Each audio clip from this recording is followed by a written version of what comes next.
Bonjour Sophie Fougère.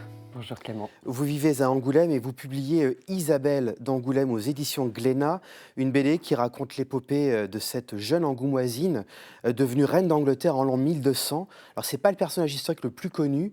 Qu'est-ce qui vous a amené à vous intéresser à cette femme ? Alors Isabelle d'Angoulême et moi, c'est une longue histoire puisque j'ai commencé à m'y intéresser lorsque j'ai découvert, quand j'étais petite fille, sous la forme d'un feuilleton, l'histoire incroyable de cette jeune héritière du comté d'Angoulême qui s'était fait enlever le jour de son mariage par Jean Santerre. Et en plus, Jean Santerre, c'était le méchant roi Jean dans Robin des Bois, c'était le fils d'Aliénor d'Aquitaine, le frère de Richard Cœur de Lion. Donc ça m'a absolument fascinée.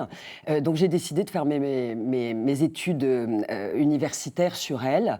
Là, j'ai pu déceler voilà, le vrai du faux, voir un petit peu ce qui était de l'ordre aussi du fantasme des chroniqueurs de l'époque, puisque l'histoire était écrite par des moines qui n'aimaient pas tellement les femmes.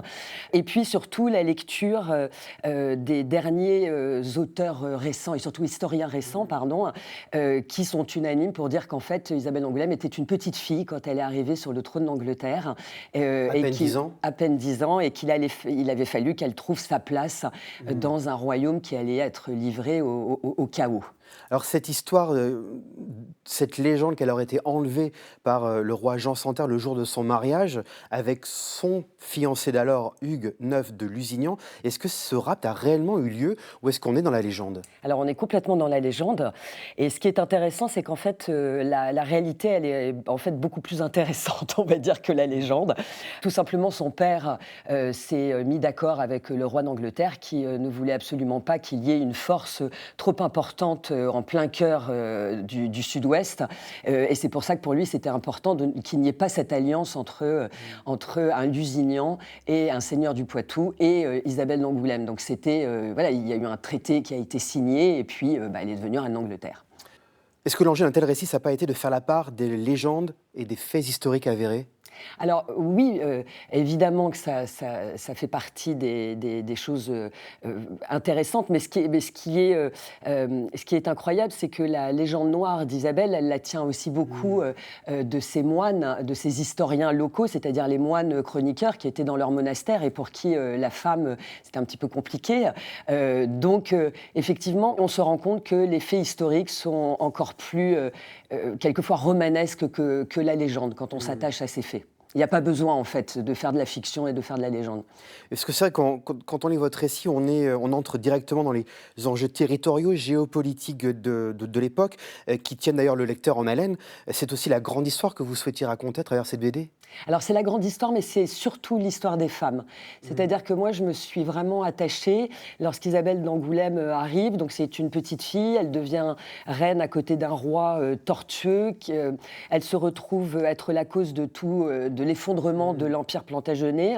À travers l'histoire d'Isabelle, on touche du doigt la condition de toutes ces aristocrates qui étaient mariées et fiancées dès leur plus jeune âge pour avoir des territoires. Ce sont les répudiations, ce sont les grossesses multiples. Isabelle d'Angoulême a quand même eu 14 enfants en tout. Et ce sont effectivement les moines chroniqueurs et leur misogynie ambiante qui créent l'histoire. Donc un destin de femme passionnant. Quand on googlise le nom d'Isabelle d'Angoulême, on nous parle tout de suite d'une femme de pouvoir. C'est pas encore le sujet de ce tome-là. Non. Dans ce tome, c'est vraiment, je dirais, l'éclosion d'une femme qui deviendra ambitieuse, audacieuse et libre. C'est-à-dire que grâce aux femmes qu'elle va rencontrer à la cour d'Angleterre, grâce au pouvoir des hommes qu'elle va regarder d'un petit peu loin, puisqu'elle n'a absolument aucun pouvoir, elle va se fortifier et toute cette période va modeler la femme de pouvoir qu'elle sera par la suite, puisque quand elle revient à Angoulême, elle épouse le fils de son premier fiancé, qui est aussi un Lusignan. Elle va monnayer son alliance entre le roi d'Angleterre et le roi de France, et pour devenir une des plus importantes vassales du royaume de France. Et c'est ça qui est intéressant, et ce qui est très intéressant aussi avec elle, c'est que c'est une reine qui va être chassée de son royaume, et elle ne pourra absolument pas exercer la régence auprès de son fils. Et quelque part, quand elle revient, c'est avec la vitalité de sa terre, avec ce qu'elle tient de ses ancêtres taillefer, et elle va se poser en souveraine dans dans ces États de l'Ouest. Et c'est ça qui va faire la femme ambitieuse et qu'on va tant décrier aussi par la suite et dont la légende parle aussi évidemment. Donc ça, ce sera au cœur du Pranchatang. Voilà. Alors vous signez le scénario et les dialogues de cette bande dessinée. Le dessin est lui signé de Claudio Montalbano. Qu'est-ce qui vous a amené à travailler ensemble tous les deux?